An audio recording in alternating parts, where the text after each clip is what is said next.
Bismillahirrahmanirrahim. Assalamualaikum warahmatullahi wabarakatuh.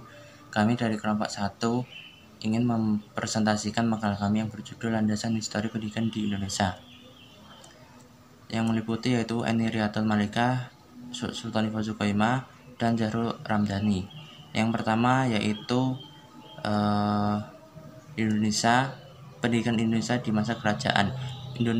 Pendidikan di masa kerajaan dimulai dari Kerajaan Sriwijaya. Pada Kerajaan Matraman kuno terkenal atau berpusat di Jawa Tengah, dan aktivitas pendidikannya yaitu menerjemahkan buku-buku agama Buddha, menerjemahkan buku-buku lainnya ke bahasa Jawa kuno seperti Ramayana. Bismillahirrahmanirrahim. Assalamualaikum warahmatullahi wabarakatuh.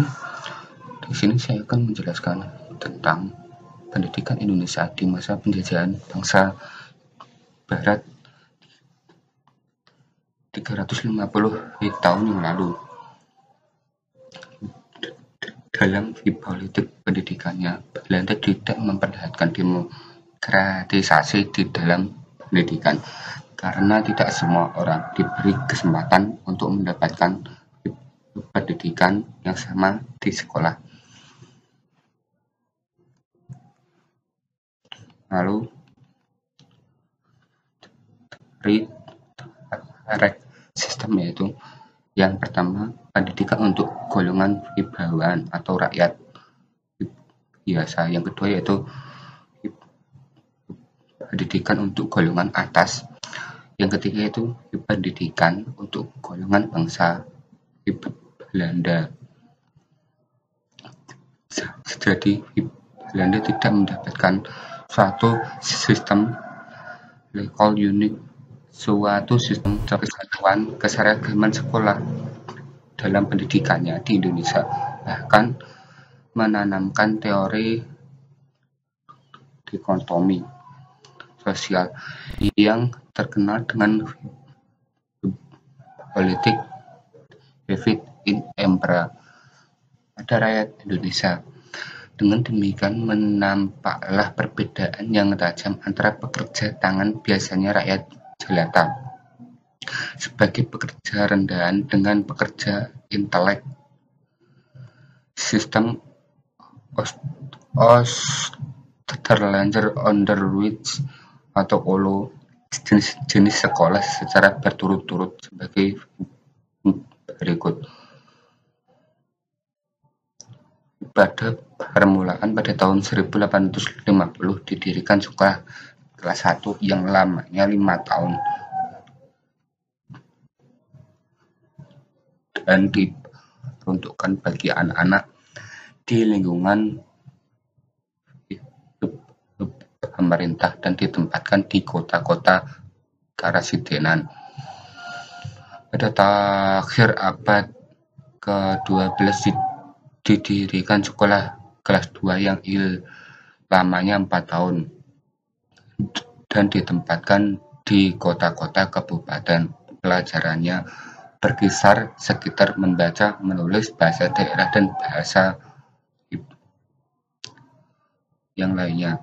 Pada tahun 1875, pemerintahan Belanda mendirikan sekolah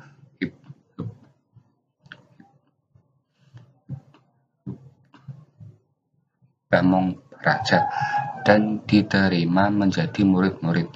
Ialah lulusan sekolah kelas 1.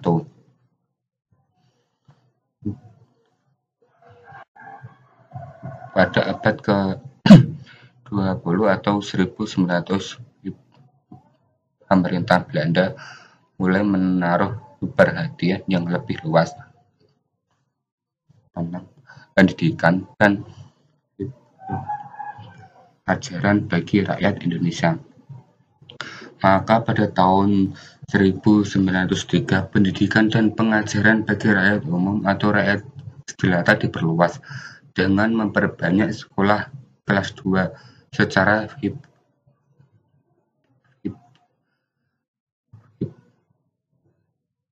perlahan-lahan. Kemudian diadakan peraturan mendirikan sekolah dasar yang lamanya 3 tahun yaitu kelas 1, 2, dan 3. Guru-guru untuk full school mendapat didikan pada kursus Fort Woolwich atau CVO yang lamanya 2 tahun. Pada tahun 1907, sekolah kelas 1 dijadikan 6 tahun lamanya dan diberikan pelajaran bahasa asing. Pada kelas 3 dan 4, sekolah kelas 2 yang dulunya hanya 4 tahun dijadikan 5 tahun dengan dipertinggi rencana sekolahnya. Pada tahun 1914 juga didirikan sekolah Muluh atau Mir Hydrographic Onderwijs yang merupakan sambungan dari HIS dan sekolah rendah di Belanda. Pada tahun 1912, pemerintah menciptakan sekolah baru yang disebut Sex School.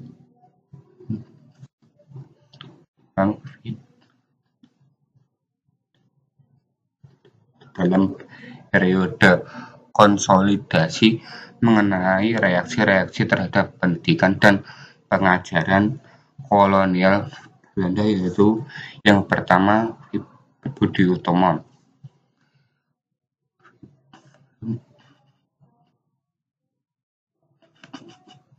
Beberapa orang terpelajar bangsa kita merasakan betul kemiskinan bangsa kita, baik lahir maupun batin, sehingga hal ini menyebabkan jiwa mereka untuk berusaha mempertinggi derajat maupun bangsanya. Mengambil prakarsa ialah almarhum Dr. Wahidin Sudirohusodo. Almarhum berkeliling di Pulau Jawa dan menemui orang-orang terkemuka untuk membicarakan kemungkinan mengadakan studi food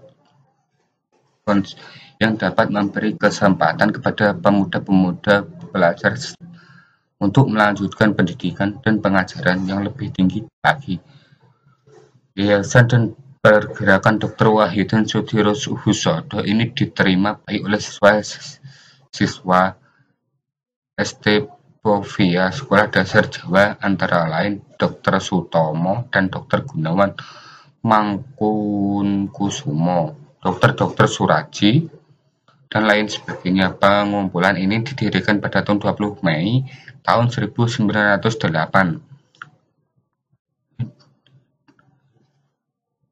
dalam lingkungan Stovia dan diberi nama Budi Utomo. Lalu yang kedua itu pergerakan Muhammadiyah. Pendiri yaitu Muhammadiyah ialah Bapak Kiai Ahmad Dahlan.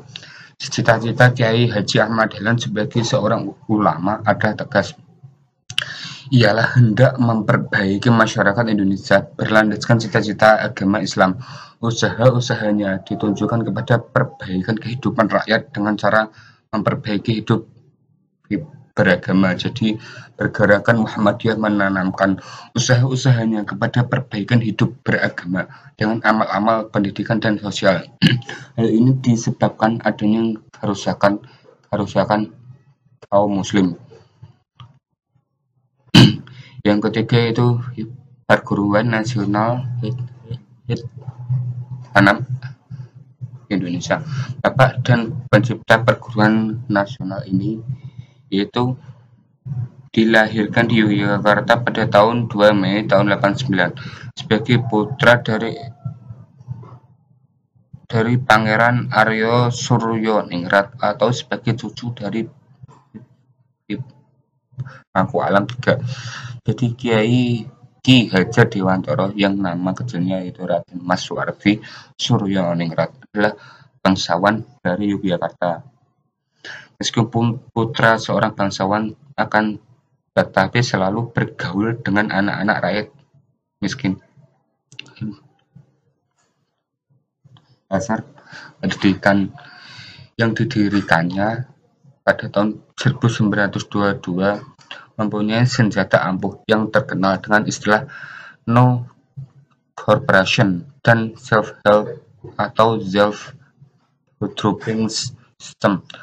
No Corporation ialah sikap menolak kerjasama dengan pemerintah kolonial kolonial.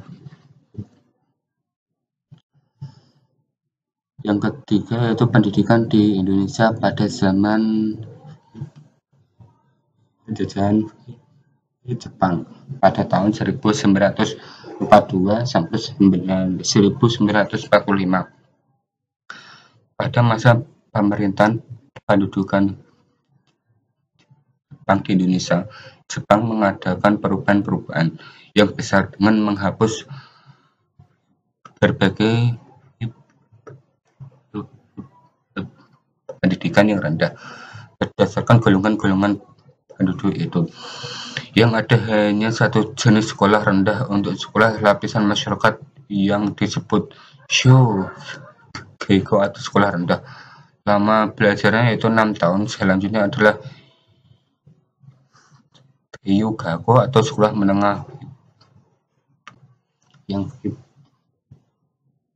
pertama. Lamanya itu 3 tahun.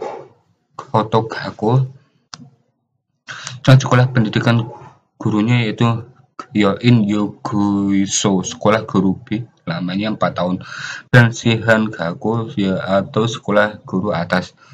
Pendidikan ala Jepang mempunyai progresivitas dan lebih dinamis, akan tetapi dinamika dan progresivitasnya itu lebih ditekankan pada physical training, bukan mental disiplin. Demokratisasi pendidikan pada masa penjajahan Jepang yang mempunyai tujuan politis dan tidak bersifat dinamis. Pendidikan pada zaman Jepang tujuan utamanya bukan untuk memasukkan bangsa Indonesia, akan tetapi untuk mendidik anak-anak untuk dapat menunjang kepentingan negara mereka. Kelemahan pendidikan zaman Jepang yaitu kerja bakti. Yang kedua itu bahasa Inggris dilarang. Yang ketiga yaitu latihan kemiliteran. Keunggulannya yaitu sekolah rakyat 6 tahun, bahasa Indonesia, dan senam pagi. Mungkin cukup itu presentasi dari saya. Bila ada kurang lebihnya mohon maaf. Billahi taufiq wal hidayah wa ridho wal inayah. Wassalamualaikum warahmatullahi wabarakatuh. Baik, saya akan melanjutkan presentasi yang sebelumnya dijelaskan oleh rekan saya Mas Zahrul. Langsung saja di sini saya akan menyampaikan poin yang keempat, yaitu terdapat pendidikan Indonesia pada masa kemerdekaan. Pada masa kemerdekaan ini, kependidikan itu mempunyai tujuan tersendiri, yaitu mendidik itu menjadi warga negara yang sejatinya bersedia menyumbangkan tenaga dan pikiran untuk negara dan masyarakat, khususnya Indonesia ini. Adapun pendidikan pada zaman kemerdekaan ini terdapat ada 3 periode. Langsung saja, periode yang pertama dimulai dari 1945 sampai 1950. Kependidikan pada zaman itu hanya terdapat beberapa tingkatan kependidikan. Contohnya ada pendidikan rendah atau biasa dikenal SR. Di situ ditempuh hanya 6 tahun. Berikutnya ada pendidikan menengah umum, terdiri dari SMP dan SMA, masing-masing ditempuh selama 3 tahun.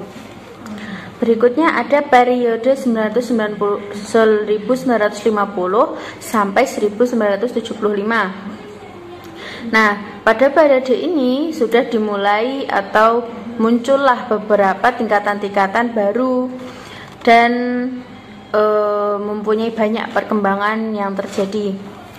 Contohnya terdapat ada pendidikan prasekolah dan pendidikan dasar, TK dan SD. Itu masuk pada tingkatan yang rendah tadi. Berikutnya ada pendidikan menengah umum, meliputi ada SMA dan SMP. Berikutnya ada pendidikan kejuruan tingkat pertama. Nah, pada periode ini barulah pendidikan kejuruan ini muncul, karena pada periode yang pertama tadi kan nggak ada pendidikan kejuruannya. Di sini pendidikan kejuruan ini ada terbagi menjadi 2, ada tingkatan pertama dan tingkatan menengah. tingkatan pertama meliputi ada SMEP, SKP, ST, SGB, KP, KPKB. Berikutnya ada tingkatan menengah, yaitu ada SEMEA, SGA, SKMA, SGKP, SPMA, SPM, STM, dan SPIK. Nah, tingkatan terakhir di sini juga muncullah ada pendidikan baru, yaitu pendidikan tinggi.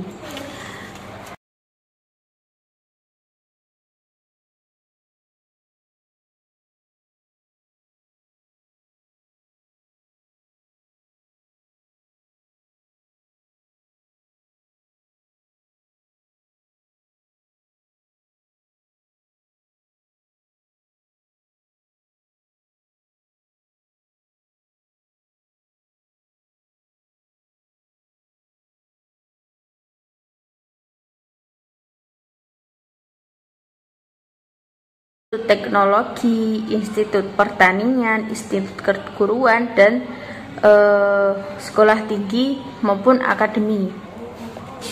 Nah, barulah periode yang terakhir, yaitu ada periode 1978 sampai sekarang ini. Terdapat tingkatan-tingkatan atau banyak pembaruan juga. Langsung saja, terdapat yang pertama pada pendidikan rendah tadi, pendidikan rendah atau yang sebelumnya kita kenal SR tadi mengalami